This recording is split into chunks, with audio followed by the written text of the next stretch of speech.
Ingatlah segala perbuatan baik Tuhan dalam hidup. Yang setuju katakan?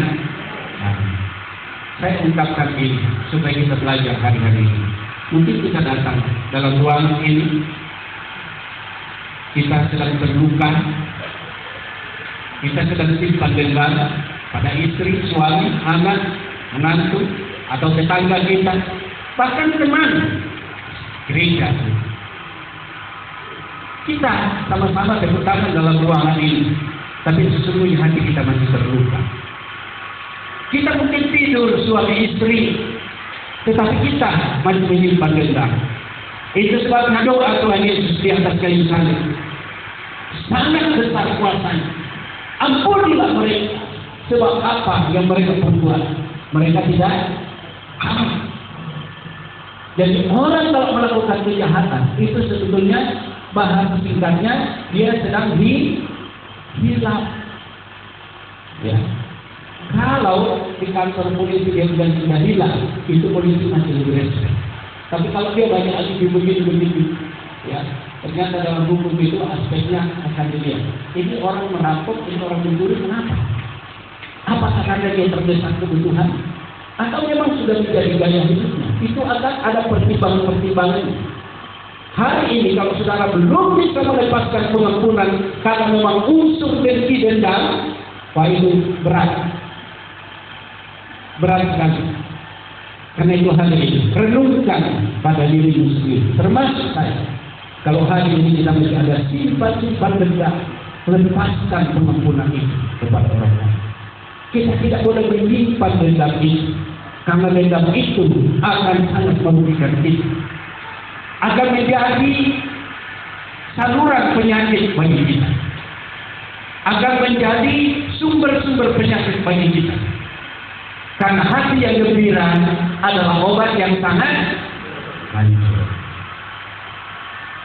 Kita renungkan hari-hari ini, apakah saya sudah mengampuni orang lain?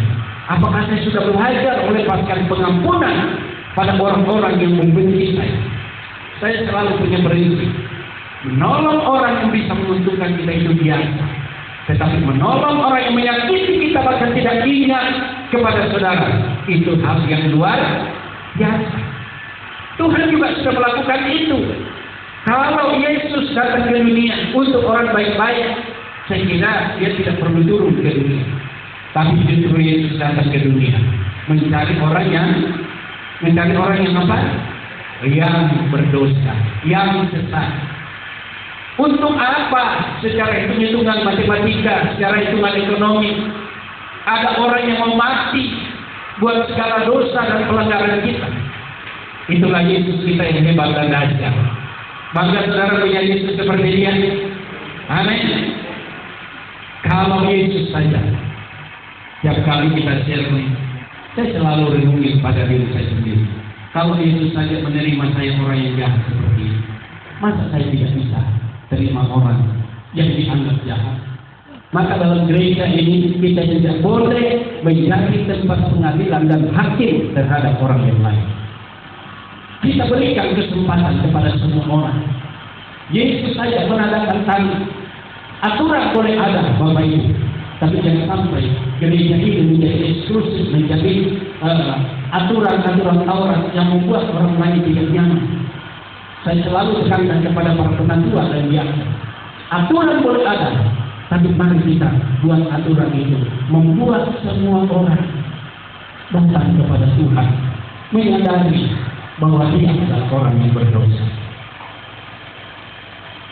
Dalam ilmu teologi saya mendapatkan waktu kami disertasi, ternyata dengarkan baik, ini pesan penting.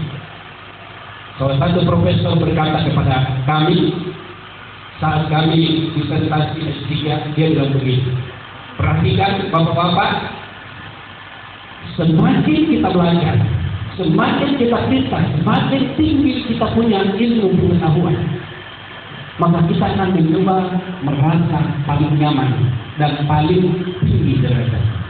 Ini catatan, jangan pernah ada terjadi begitu. Demikian juga dalam hidup sebagai orang Kristen, ya, ini pernyataannya. Demikian juga menjadi orang Kristen, bahkan menjadi hamba Tuhan, menjadi penatua atau diaken. Orang yang merasa paling berdosa, justru itu orang yang akan berjuang untuk melawan dosa itu. Tapi orang yang merasa sudah suci hidupnya, ini benar. Orang yang sudah merasa suci hidupnya, sudah merasa hebat, maka seringkali kita kaget-kaget dengar dia, ada yang saya, itu bukannya dia udah WL, bukannya udah main musik, bukannya udah singer, bukannya dia rajin berdoa. Kok bisa ya? Kok bisa jatuh ya? Hamba Tuhan itu bukannya terkenal bikin mujizat di mana-mana. Kok bisa ya? Kenapa? Karena dia sudah merasa suci, sehingga dia sudah tidak hati-hati. Tapi orang yang merasa berdosa, dia akan terus menyadari, saya adalah orang berdosa. Maka saya akan berusaha, saya akan memagari diri saya, supaya jangan sampai saya jatuh lagi pada lubang yang sama. Itu onta. Kalau Bapak Ibu pergi ke Ragunan sudah pernah lihat onta. Ya. Saya naik onta kurang lebih 2,5 jam dari kaki bukit Sina itu naik di atas.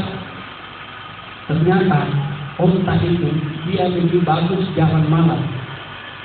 Ya, pertama dia sudah hafal betul di mana jalan-jalan yang berlobang, jalan yang dia harus hindari.